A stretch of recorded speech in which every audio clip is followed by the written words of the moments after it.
तो हेलो मेरे भाई, कैसे हो आप लोग? आशा करता हूँ लोग बहुत अच्छे होंगे। मेरा नाम है सत्यम। स्वागत करते हैं आपके अपने यूट्यूब चैनल नॉलेज मोर 2.0 में।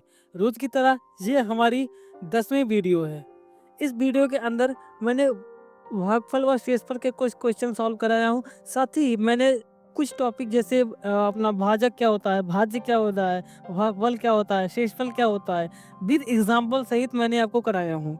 तो हाँ, आप लोग चैनल पर नए हो, चैनल सब्सक्राइब करना ना भूलें। साथ ही अपने दोस्तों को जरूर शेयर करें। तो आपका टाइम ना वेस्ट करते हुए सीधे वीडियो को स्टार्ट करते हैं। तो चलते हैं अपने नोटबुक पे।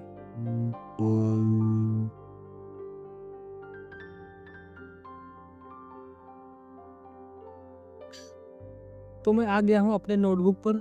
यहाँ पे मैंने आज 10वां दिन है हमारे इस वीडियो का। ठीक है, तो यहाँ पे मैं एक अलग टॉपिक पढ़ाऊंगा जिसमें है भागफल और शेषफल। ठीक है, तो बेसिकली ये एक नया टॉपिक है। मैं आपको बता दूं, ये शब्दावली है आपका अभ्यास 1.3। ठीक है, यहाँ पे टोटल हम भागफल शेषफल उसका डिवीजन करना हम सीखेंगे।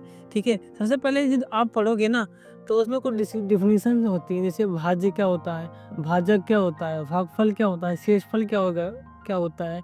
तो यहाँ पे अपने हैंड राइटिंग्स में आपको लिख रखा हूँ ताकि एग्जाम में कोई दिक्कत ना आए, एक दो नंबर का क्वेश्चन पूछ ले तो। सबसे पहले भाज्य क्या होता है?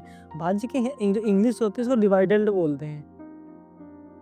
देखो, भाग करते समय जिस संख्या में भाग दिया जाता है उस संख्या को हम भाज्य यानी कि डिवाइडेंड कहते हैं। ठीक है, जब हम किसी संख्या को किसी संख्या में भाग देंगे, ठीक है, तो जिस संख्या में भाग दिया जाता है ना उसको हम डिवाइडेंड कहते हैं। ठीक है, दूसरा है हमारा भाजक, जिसको इंग्लिश में बोलते हैं डिवीजर। भाग करते समय जिस संख्या से भाग दिया जाता है उस संख्या को हम भाजक कहते हैं। जैसे मान लीजिए 5 से आप भाग दे रहे हो, ठीक है, यह है 10। क्या समझना, ये 5 है, इसके आप 10 में भाग दे रहे हैं, तो ये 5 है ना, ये हमारा भाजक होगा। ये हमारा भाजक होगा। ये जो 10 है ना जिसमें हम दे रहे हैं, ये हमारा डिवाइडेंड। ठीक है, यानी कि भाज्य। इन्हें समझ में आया। भागफल क्या होता है? भागफल की जो इंग्लिश होती है ना उसको क्वोशिएंट बोलते हैं। स्पेलिंग क्या है? QUOTIENT। भाग करते समय भाज्य में भाजक जितनी बार भाग जाता है, मान लें यहाँ पे 18 होता तो क्या होता, 5 3 15, तो 3 बच जाता ना। तो भाग करते समय जितनी बार भाग दिया जाता है ना वो हमारा भागफल होता है। ठीक है, तो अगला है हमारा शेषफल, इसको इंग्लिश में बोलते हैं रिमाइंडर। इसका डिफिनेशन क्या है? भाग करते समय भाजक का जो भाग भाज्य से छोटा होता बचता है उस संख्या को हम शेषफल कहते हैं। एग्जाम्पल के लिए मैंने एक यहाँ पर क्वेश्चन सॉल्व कर रखा हूँ ताकि क्लैरिटी है चीज़ों में। देखो क्या है कि सबसे पहले मान लिया 5, एक कोई 5 से एक 1588 में भाग दिया, तो भाग करने के बाद हमारा यहाँ पे ये रिजल्ट आया यहाँ तक। ठीक है, जिससे हमें भाग दिया ये हमारा भाजक हो गया, जिसमें भाग दिया वो हमारा भाज्य हो गया। भाग करने के बाद जो हमारा भागफल आता है ये हमारा भागफल हो गया। जो लास्ट में बचता है वो हमारा शेषफल हो गया। ये तो हमारा नॉर्मल हो गया, भाज्य भाजक शेषफल। ठीक है, चलो अब प्रश्नावली क्या कहती है? प्रश्नावली कहती है कि आपको ना एक पीएक्स दिया हुआ है, समझना, आपको एक पीएक्स दिया हुआ है।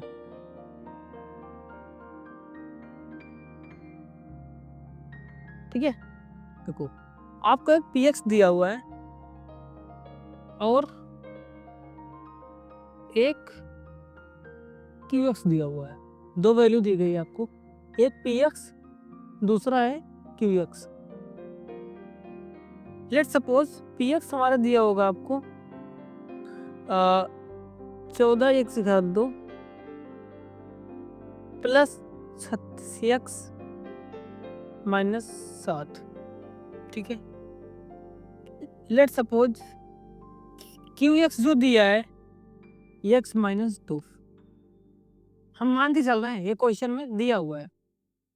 अब कंडीशंस क्या होती हैं, मेन बात कंडीशन क्या होती है, कंडीशन क्या होती है किसी भी क्वेश्चन को सॉल्व करने के लिए कुछ तो कंडीशन होगी ना। कंडीशन क्या कहती है, जब हमारा px बड़ा होना चाहिए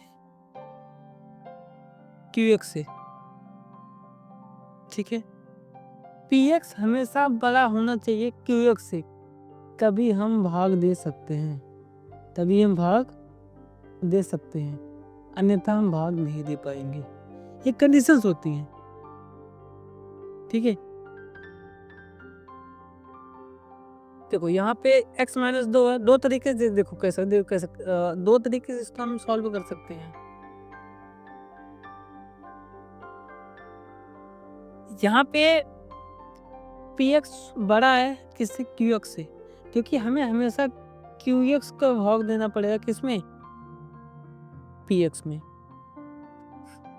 ठीक है, ये मैं आपको बता रहा हूँ, आगे एक क्वेश्चन सॉल्व कराऊंगा। इससे पहले जो इसके मेन फंडा है ना, जिसकी वजह से आप क्वेश्चन सॉल्व करते हो, जो इसका मेन फार्मूला है कह सकते हो आप, कंडीशंस, किसी भी क्वेश्चन को सॉल्व करने के जो टर्म्स एंड कंडीशंस होती हैं वो आपको पता होना अनिवार्य है। जब तक वो आपको पता नहीं रहेगा तब तक आप एग्जाम में कॉन्फिडेंटली आप नहीं कर सकते चीज़ों को। ये चीज़ आप नोट करके चलिए, ठीक है, इसलिए मैं हर चीज़ बताते हुए चल रहा हूँ। ठीक है, चले चलो, तो यहाँ पे मैं प्रश्न लिख दिया हूँ, क्या है, निम्न प्रश्नों में से px को qx से भाग करके भागफल व शेषफल ज्ञात कीजिए तथा जांच कीजिए px qx का गुणनफल है या नहीं। ठीक है, यहाँ पे हमें px का गुणनखंड है या नहीं, इसकी कंडीशंस क्या है, कैसे फिल करेंगे, कैसे हम जानेंगे चीज़ों को कि ये qx px का गुणनखंड है या नहीं। दो चीज़ें हो सकती हैं। इससे पहले देखो px हमारा दिया हुआ है क्या,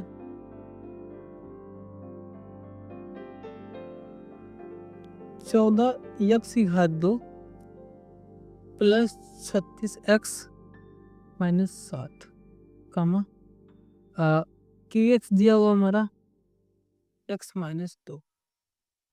इसको दो तरीके से हम सॉल्व कर सकते हैं। पहला, यहाँ पे जो qx दिया हुआ ना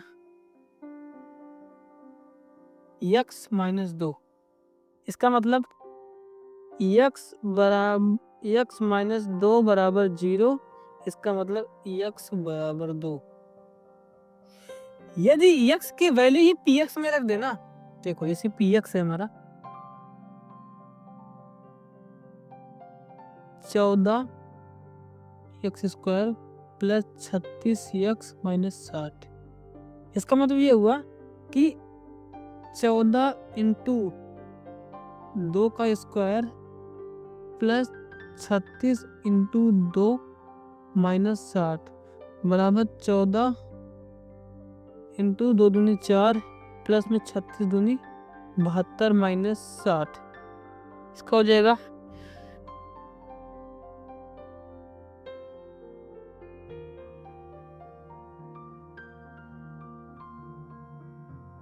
यदि 14 चौके 56, ठीक है, प्लस 72 माइनस 60, इसका मतलब ये 0 के बराबर नहीं आएगा। ठीक है, इसका मतलब ये px कमा qx का गुणनखंड नहीं है, क्योंकि ये जो px नॉट इक्वल टू 0, ठीक है, कह सकते हो आप। ये हमारा शॉर्टकट मेथड हो गया, लेकिन ये आप एग्जाम में इस सॉल्व कर दोगे तो आपको पूरा नंबर नहीं मिलेगा। क्यों नहीं मिलेगा, क्योंकि यहाँ पे लिखा हुआ है ना आपको पहले शेषफल ज्ञात कीजिए, उसके बाद भागफल। तो इसका मतलब क्या हुआ, इसका मतलब हमें जो है ना ये x-2 इसमें हमें भाग देना है, किससे, 14x⁻² प्लस 36x-7 इसमें हमें भाग देना है। इस चलो भाग देते हैं, कैसे करेंगे, देखो कंडीशन हमारी क्या फुलफिल होनी चाहिए, जो हमारा px है ना वो बड़ा होना चाहिए qx से। यदि बड़ा है तो भाग आसानी से चला जाएगा। देखो यहाँ पे सबसे पहले हमारा कंडीशन क्या कहती है, इसको हम सॉल्व करने के लिए जो पहला डिजिट है ना इसको हम गायब करेंगे। कैसे करेंगे, यहाँ पे मान लीजिए हम 14 x से मल्टीप्लाई कर दें, क्या हो जाएगा 14x² माइनस 28x, समझ में आया। देखो जैसे यहाँ पे 14x बार ले जाएंगे ना, 14x से इसमें मल्टीप्लाई होगा तो 14x² हो गया, माइनस 14 28x हो गया। यहाँ पे अब आपके दिमाग में आ रहा होगा ना कि 14x से क्यों मल्टीप्लाई किया, 15x से भी कर सकते थे। देखो हमारा जो मेन मकसद है ना, ये जो x की अधिकतम पावर इसको हमें हटाना है। यहाँ से 14 से मल्टीप्लाई क्यों, यहाँ पे 14 × x 14x² हो जाएगा, यहाँ पे माइनस चेंज हो जाएगा साइन, यहाँ पे घट जाएगा, क्या बचा 28 और 8 और 6 क्या होगा 14, 3 और 5 1 6x-7, ठीक है ये समझ में आया। अब मैं दूसरा क्या मतलब कंडीशन है, दूसरा हमें इसको घटाना है, 64x को गायब करना है। मान लीजिए यहाँ पे प्लस 64 हम करते हैं तो क्या हो जाएगा 64x माइनस 64 दूनी 8 और 6 दूनी 12 128, यहाँ पे चेंज होगा साइन, ये पॉजिटिव है निगेटिव, ये निगेटिव पॉजिटिव घट गया, क्या बचा ये बच गया यहाँ पे 68, ठीक है। ये हमारा इसका भागफल पूरा कंप्लीट हो गया। हमें बताना क्या है कि भागफल क्या है, भागफल और शेषफल, ठीक है।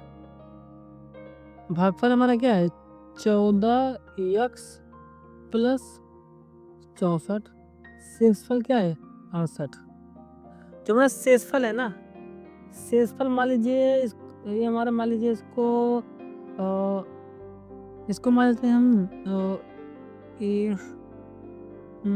gx, इसको मान लो hx, ठीक है। इसका मतलब ये होगा जो हमारा hx आया है ना बराबर आंसर जो आया हुआ है ना नॉट इक्वल टू 0, इसका मतलब ये 0 के बराबर नहीं है। यहाँ पे 0 आ जाता है, इसका मतलब कि px जो है qx का गुणनखंड है। 0 नहीं आया, इसका मतलब कि ये जो px qx का गुणनखंड नहीं है। यहाँ लिख सकते हो पता है px qx का, सॉरी qx है, ये पहले qx रहेगा, px का गुणनखंड नहीं है, ठीक है। ये हमारा फाइनल आंसर हो जाएगा। आगे तो इतना प्यार देने और वीडियो को पूरा देखने के लिए आपको बहुत बहुत धन्यवाद।